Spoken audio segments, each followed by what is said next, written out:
আমরা বেশ কয়েক মাস আগে লক্ষ্য করলাম যে আমরা যখন হারানো মোবাইল খুঁজছি অথবা কোনো ঘটনায় কোনো মোবাইলকে আমরা ট্রেস করছিলাম, কোনো মোবাইলকে আমরা ফলো করছিলাম, তখন হঠাৎ করেই আমরা সেই মোবাইলগুলোকে হারিয়ে ফেলছিলাম। মানে আমরা সেই মোবাইলগুলো কোনো ট্রেস পাচ্ছিলাম না হঠাৎ করেই, যেটা খুবই অনাকাঙ্ক্ষিত। মানে এরকম হওয়ার কথা না। ঢাকা শহরে একটা মোবাইল রয়েছে, সে মোবাইলটা খুব সহজে বর্ডারও পাস হওয়ার কথা না, বাট আমরা হঠাৎ করে মোবাইলটা ট্রেস পাচ্ছি না। বিষয়টা আমাদেরকে চিন্তিত করে এবং আমরা তখন আমাদের কয়েকজন অফিসারকে দায়িত্বটি দেই। আমার পাশে আপনারা দেখতে পাচ্ছেন এএসপি মাহমুদ আছে, ওকে স্পেশালি আমি দায়িত্বটা দিই। মাহমুদ এটা নিয়ে কাজ করতে থাকে। কাজ করতে করতে করতে করতে আমরা একসময় সফল হই এবং আমরা দেখতে পাই যে একটি চক্র না, অনেকগুলো চক্র চুরি যাওয়া মোবাইল অথবা বিভিন্ন ধরনের অপরাধে জড়িয়ে থাকা মোবাইল, বিভিন্ন ক্রাইম করা হয়েছে যেসব মোবাইল দিয়ে, সেই সব মোবাইলগুলো আইএমইআই চেঞ্জ করে ফেলতেছে। বিষয়টি অত্যন্ত ভয়াবহ, যার কারণে আমরা এই মোবাইলগুলো আর ট্রেস পাচ্ছি না। আমার কাছে একটি মোবাইল রয়েছে, এই মোবাইলটির একটি আইএমইআই নাম্বার রয়েছে, যেটা সারা ওয়ার্ল্ডে ইউনিক নাম্বার। এই নাম্বারটা আর কখনো কোনো মোবাইলে আসবেও না, অন্য পৃথিবীর কোনো মোবাইলে এই নাম্বারটা থাকবে না। এই মোবাইলটার জন্য একটি মাত্র নাম্বারই দিয়ে দেওয়া হয়েছে। এই মোবাইলটি যেদিন ধ্বংস হয়ে যাবে, নাম্বারটিও ধ্বংস হয়ে যাবে। এই মোবাইলের আইএমইআই নাম্বার চেঞ্জ হওয়ার কোনো সুযোগ নেই।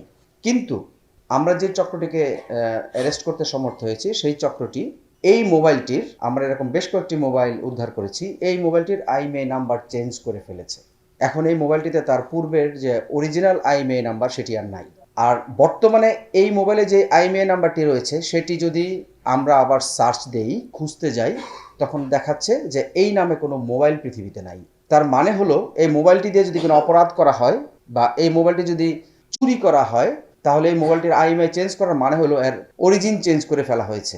এটা আর কখনোই উদ্ধার করা সম্ভব না, এটা দিয়ে আর কখনোই কোনো কিছু প্রমাণ করা সম্ভব না, এবং এটা কখনোই তার পুরাতন আসল মালিককে ফিরিয়ে দেওয়া সম্ভব না। এই কাজটি এখানে করা হচ্ছে। আমাদের ডিবির সাইবার টিম, আমরা আশ্চর্যজনকভাবে লক্ষ্য করেছি যে প্রত্যেক দিন প্রচুর মোবাইলের আইএমইআই চেঞ্জ করা হচ্ছে।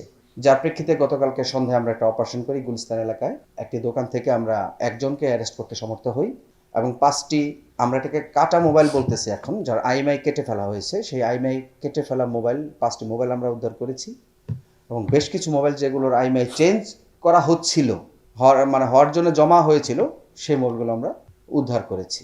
আমরা আইনি ব্যবস্থা নিচ্ছি।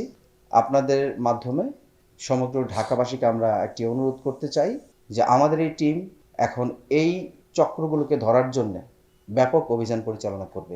সকল দোকান মালিক, জনসাধারণকে আমরা সহায়তা করার জন্য আমাদেরকে অনুরোধ করব এবং আমাদের অপারেশন চলাকালীন সময়ে আপনারা আমাদের কাছে জানতে চাইবেন আমরা কেন অপারেশন করতেছি। কোনো প্রকার অনাকাঙ্ক্ষিত বা অনাকাঙ্ক্ষিত ঘটনা, অনাকাঙ্ক্ষিত পরিস্থিতি সৃষ্টি করে ডিবি পুলিশকে সাধারণ জনগণের মুখোমুখি দাঁড় করানোর চেষ্টা করবেন না। ধন্যবাদ সবাইকে।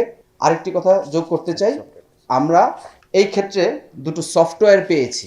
আমরা আপাতত যা উদ্ধার করেছি, দুটো সফটওয়্যার পেয়েছি। সফটওয়্যার দুটোর নাম আমি এখন বললাম না। একটি সফটওয়্যার আপনারা দেখতে পাচ্ছেন, স্ক্রিনে দেখানো হচ্ছে, সেখানে দুটো নাম্বারের জায়গা আছে। এই সফটওয়্যার, এখানে যদি আপনি কোনো মোবাইলকে এখানে ডাটা কেবল ইনপুট করে দিয়ে আপনি যদি এখানে নাম্বারটা বসিয়ে দেন, এই মোবাইলের এই মোবাইলটাকে যা করা হয়েছে, এই মোবাইলের আইএমইআই চেঞ্জ হয়ে যাবে। ধন্যবাদ সবাইকে, আমাদেরকে সহায়তা করবেন। আমরা আরও অনেক অপারেশন করব, আমরা ফলো আপ অপারেশন করব, আমরা সাঁড়াশি অভিযান করছি অলরেডি। আপনাদের সহায়তা কামনা করছি, প্রত্যেক দোকান মালিকের সহায়তা কামনা করছি।